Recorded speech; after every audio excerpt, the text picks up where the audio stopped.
Welcome to Sky Maiden Musings, a site created, directed, and presented by Dickie Joe Mullen. In this video, Dr. Mullen will look at the horoscope for Sir Arthur Conan Doyle, who wrote the Sherlock Holmes story. She will explore his interest in the psychic, and as we see here, a picture taken from the internet shows him in the center with a phantom figure from another dimension. One of the most interesting and intriguing applications of astrology is to look at the horoscopes of historical figures that we enjoy. Political figures in modern times, ancient figures, they all had astrology charts.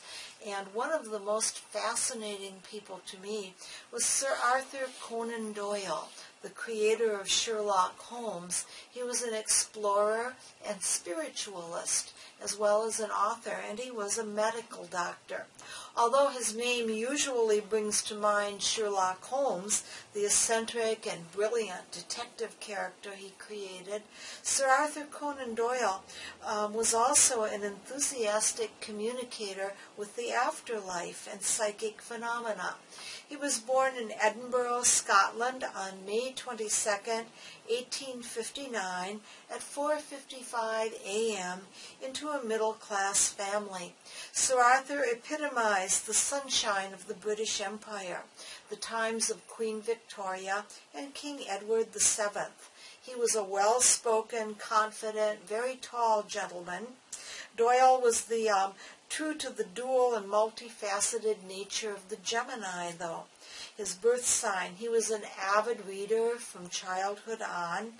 He studied abroad in Austria, and after graduation from the University of Edinburgh Medical School, he sought excitement and sailed off to the Arctic as a ship's doctor. This is almost too much of an adventure, though. After fighting off a shark, a fire aboard the vessel, and typhoid fever, he returned barely alive and resolved to stay safely on dry land for the rest of his life. He opened a medical practice in Portsmouth, England. He was born right on the cusp between Taurus and Gemini with his sun. That's the most important point in the birth chart. The chart that part of the chart that most of us know right away was right at 0 Gemini. And this gave great complexity of character because he wasn't only the twins of the Gemini, but the third place of the Taurus. He could be a pragmatic scientist and physician, but he was also a talented storyteller.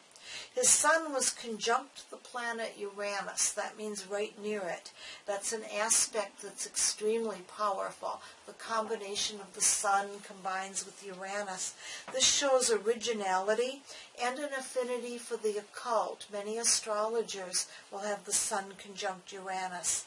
Doyle was what was called a double Gemini. That means his ascendant or rising sign was the same as his sun.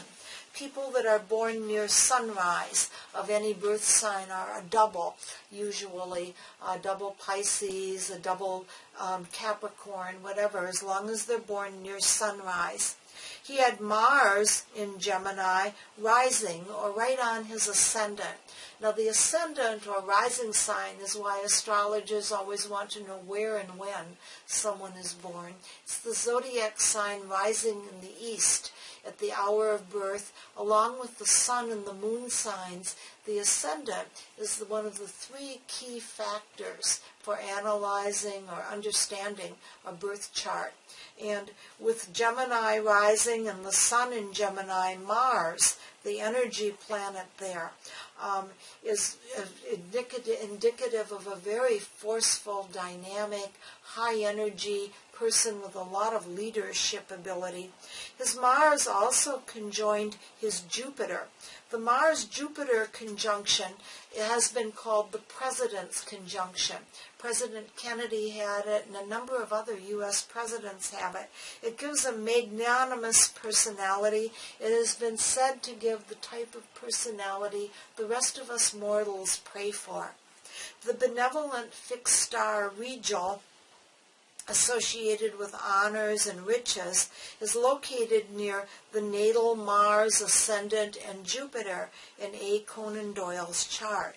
This all combines enough of assertiveness and motivation to impact the entire world.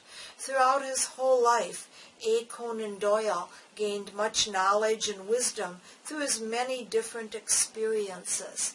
He was born with the planet Saturn in Leo in his third house, showing pride and dignity, as well as an urge to share thoughtful, meaningful communication. By 1891, he gave up his medical practice to write full-time. His Mercury was conjunct Pluto in Taurus, showing persistence and depth of thought, as well as a love of music. The sign of Taurus relates to the ears, and many individuals with Taurus prominent are gifted singers or gifted in other types of musicality. And, of course, we always relate Sherlock Holmes to the violin, a popular musical instrument of the ages. It was Doyle's detective stories in the forms of The Adventure of Sherlock Holmes which catapulted him to fame and earned an untold level of income along the way. His life suddenly crumbled into chaos when his beloved first wife, Louise, developed tuberculosis and died. Then Kingsley, his oldest son, also perished. With 6 placements in the 12th house, that's the sector of the birth chart that relates to disappointment and sorrows, and secrets and institutions, Doyle, who was always prone to depression, nightmares, and mood swings, became particularly troubled after these tragedies. His life was punctuated by extremes. Think of the Gemini twins, always joy and tragedy. His father's alcoholism and eventual mental illness shadowed him from childhood on, and it was following many setbacks that he became very interested in psychic phenomena. It was the time of the rise of the spiritualist religion around the world, a belief that began in the 1840s in upstate New York, that we could communicate and be surrounded by and gain guidance from those in the afterlife. He embraced the study of the paranormal, and with Venus in Aries, he also had an affinity for the military. Doyle felt drawn to serve his country as a medical doctor, and after volunteering for service in the Royal Army during the Boer War, he was knighted in 1902. That's where the Sir Arthur Conan Doyle comes in, by King Edward VII. At that time, highlights in his life, Jupiter was transiting over his Aquarius placements. He had the natal moon in Aquarius, and it activated a trine to Pluto, which was transiting his ascendant in Gemini. Following World War I, Doyle's second wife, Jean, joined him in his efforts to reunite bereaved families with the spirits of beloved husbands, fathers, and brothers who had been killed in battle. Spiritualism is always very active during the time of war, when spirit entities who didn't expect to pass away finally find themselves on the other side. Neptune in Pisces, in his 11th house, described his confused and mixed experiences, though, in the study of spiritualism. Among these was the famed magician Henry Houdini, who was Doyle's good friend for a while, and then became a bitter enemy following an argument regarding a seance. It all revolved around this item, which is a seance trumpet. It's a tin trumpet through which spirit entities are thought to speak and manifest. There's a biblical reference to the trumpet. And in ethical hands, it has been proven to be a real tool that can be used to communicate with the other side. But regrettably, for mediums who weren't ethical at the time, who used stage magic, it was used in that regard. And of course, Houdini spotted that right away, and A. Conan Doyle didn't want to admit that. Doyle's moon phase was the disseminating phase. That is a waning moon disseminating information. It indicates an inventive and liberal nature. His moon at 0 Aquarius was exactly 120 degrees. That's an aspect called a trine from his 0-degree Gemini sun. This is called the darling of the gods aspects by astrology, and it is a particularly blessing to have a sun-moon trine. It gives great recuperative powers and great good luck. The part of fortune, an Arabic point in the birth chart, the tiny planet Chiron, named for the teacher of Achilles, and the moon's north node are also all in Aquarius, underscoring his interest in the abnormal, humanities, psychology, gadgets, and inventions. Doyle's Aquarius placements span his 9th and 10th houses. This indicates fame and notoriety. The 10th house is the high noon, overhead prominent part, and the 9th house is the higher mind.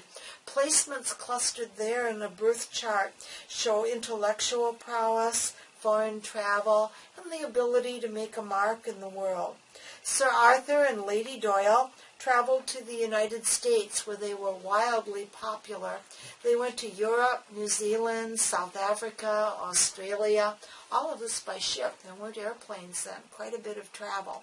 And their lectures involved afterlife experiences and evidence of the paranormal.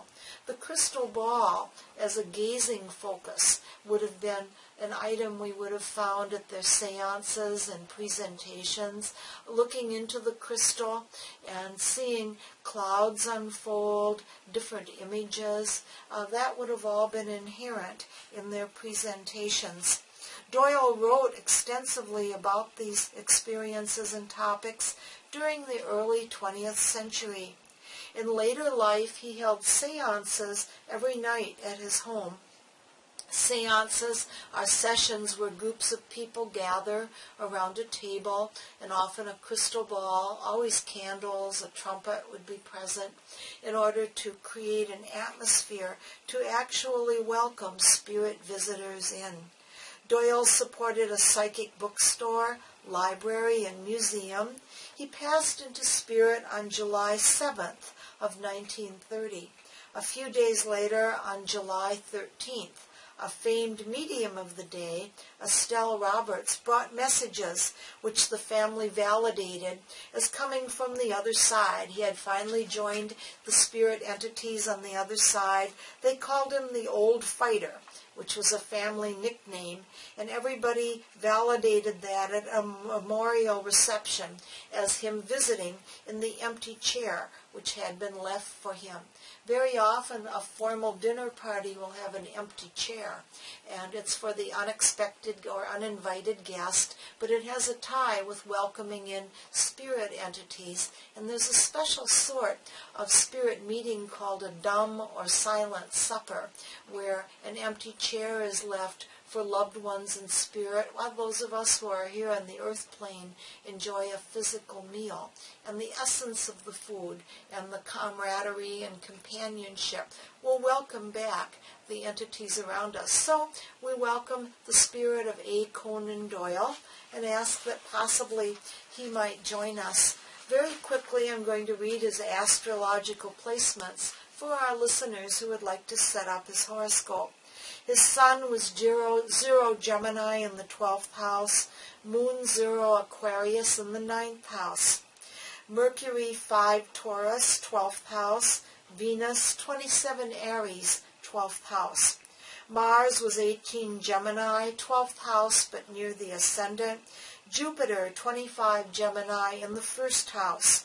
Saturn was 0 Leo in the 3rd house, Uranus 3 Gemini in the 12th house, Neptune 26 Pisces in the 11th house, Pluto 7 Taurus in the 12th house, Chiron 22 Aquarius, 12th house, North Node of the Moon, 10th house, part of Fortune, 10th house, Ascendant or rising sign was Gemini. He had a very, very large 12th house because he was born so far north. The curvature of the earth supports that. For those listeners who are wondering how and why so many placements were in that part of the zodiac. This is Dickie Jo Mullen sharing the horoscope of the real Sherlock Holmes, Sir Arthur Conan Doyle.